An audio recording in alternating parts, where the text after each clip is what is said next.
정보 충전 시간입니다. 주 52시간 근무제가 내년에는 50인 이상 사업체로 적용 대상이 확대됩니다. 하지만 적지 않은 기업이 52시간 근무제에 대한 준비가 미흡한 것으로 나타났습니다. 근로시간을 어떻게 개선할지가 관건인데 정보 충전에서 알아봤습니다. 아침 출근 시간, 직장인 곽은정 씨를 만났습니다. 곽은정 씨는 아이 둘을 다 챙긴 후에 여유롭게 회사로 출근하는데요.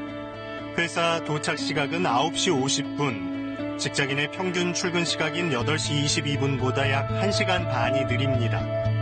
이처럼 늦게 출근할 수 있는 건 바로 시차 출퇴근제 덕분인데요. 시차 출퇴근제는 하루 8시간 근무를 유지하면서 출퇴근 시간을 조정할 수 있는 근무제도입니다. 아침에 아이들과 충분한 시간을 가질 수 있고요. 그리고 혼잡한 출퇴근 시간을 피할 수 있어서 몸이 조금 편하게 회사에 출근할 수 있는 것 같습니다. 이 기업은 일찌감치 다양한 유연 근무제를 도입했는데요. 특히 2011년부터는 명절이나 연휴 전에 교통 혼잡 없이 미리 이동해 근처 센터에서 일할 수 있게 원격 근무 시스템도 만들어 시간과 공간의 효율성을 높였습니다. 사원들의 삶에 관심을 가지고 적극적인 투자를 하고 사원들도 그러한 믿음을 지키기 위해 기업과 사원 모두가 서로 노력을 해왔기 때문에 유연 근무제 도착이 가능했다고 생각합니다. 직원들의 직무 몰입도가 더 높아졌고 효율적으로 일할 수 있는 분위기가 조성이 되어서 회사에서도 굉장히 만족하고 있습니다.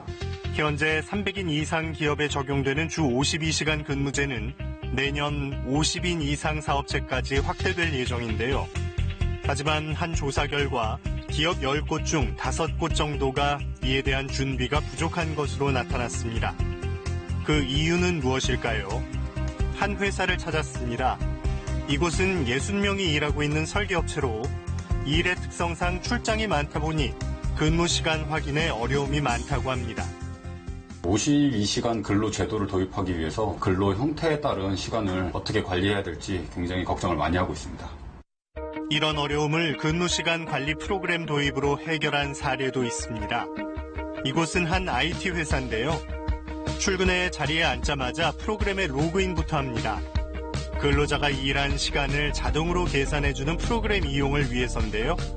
직원들의 생산성 유지와 근로시간 관리에 어려움이 있어서 그것을 개선하고자 근무시간 관리 프로그램을 도입하게 되었습니다. 업무나 외근, 회의 등의 항목을 선택하면 회의 1시간과 외부 미팅 20분 등 하루 동안 일한 시간이 자동 계산됩니다.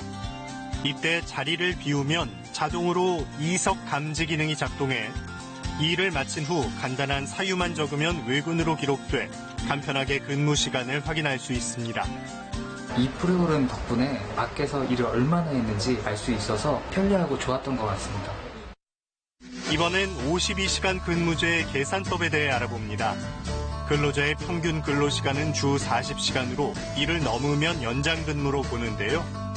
연장 근로는 최대 12시간까지 가능합니다. 만약 출장을 간다면 회사로 복귀하는 시간까지를 통상 근무 시간으로 봅니다. 단 집에서 바로 출장지로 갈 경우에는 이동 시간은 근로 시간에 포함되지 않을 수 있습니다. 연장 근무 시에는 공휴일이 평일일 경우 계산법이 달라지는데요. 평일에 40시간을 근무한 후 추가적으로 토요일에 근무할 경우에는 연장 근로 시간이 발생하지만 6월과 같이 현충일이 평일일 경우에는 토요일에 근무하더라도 현충일에 8시간을 근무하지 않아 주 40시간을 초과하지 않았기 때문에 연장 근로 시간은 발생하지 않습니다. 연장 근로 시간의 배분은 직종에 따라 달라질 수 있는데요. 근로자가 출퇴근 시간을 자유롭게 정하는 선택적 근로시간제는 노사 합의를 통해 한 달 이내의 정산기간을 평균해 한 주 40시간을 넘으면 연장 근로로 인정됩니다. 예를 한번 들어볼까요?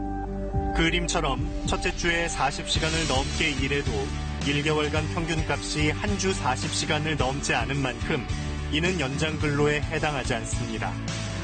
영화 제작 등에 적용할 수 있는 재량 근로시간제는 말 그대로 근로자 재량껏 근무시간과 업무 수행 방식을 정하는데요. 가령 근로시간을 주 45시간으로 정했다면 실제 60시간을 일했더라도 평균 근로시간을 초과한 5시간만 인정됩니다. 직종에 따라 달라지는 주 52시간 근무제 계산법. 내년 1월부터 확장 시행되는 만큼 잘 알아보고 꼼꼼하게 준비해야겠습니다.